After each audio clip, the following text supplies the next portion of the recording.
Action. Nandamuri నటసింహం Balakrishna daring and dashing director Puri Jagannadh combination లో ఓ భారీ చిత్రం రూపొందుతోంది.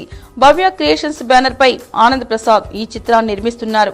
ఇటీవల ఈ మూవీ షూటింగ్ ప్రారంభం కావడం, అప్పుడే ఫస్ట్ షెడ్యూల్ పూర్తి చేసుకోవడం కూడా జరిగిపోయింది. సెకండ్ షెడ్యూల్ త్వరలో ప్రారంభించున్నారు. అయితే బాలయ్య పూరి మూవీ టైటిల్ అంటూ టపోరి టైటిల్ తెరపైకి వచ్చిన విషయం తెలిసిందే. టపోరి టైటిల్ తో సినిమా తీయాలని పూరి చాలా రోజుల నుంచి వెయిట్ చేస్తున్నాడు. కానీ కుదరలేదు.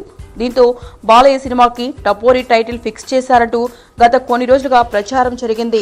ఈ విషయంపై పూరి క్లారిటీ ఇచ్చేశాడు. ఇడియట్, దేశముదురు, పోకిరి, రోకు లాంటి టైటిల్ బాలయ్య సినిమాకి పెట్టాను. టపోరి అనే టైటిల్ అసలు బాలయ్య సినిమాకి అనుకోలేదు అని పూరి మీడియాకు చెప్పాడు. పూరి ఇచ్చిన క్లారిటీతో బాలయ్య ఫ్యాన్స్ ఊపిరి పీల్చుకున్నారు.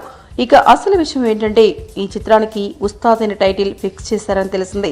సెకండ్ షెడ్యూల్ పూర్తయిన వెంటనే టైటిల్ అనౌన్స్ చేయాలనుకుంటున్నారట. బాలయ్య ఇమేజ్ కి తగ్గట్టు ఉస్తాద్ బాగానే ఉంది. మరి ఈ టైటిల్ కి బాలయ్య గ్రీన్ సిగ్నల్ ఇస్తారో లేదో చూడాలి.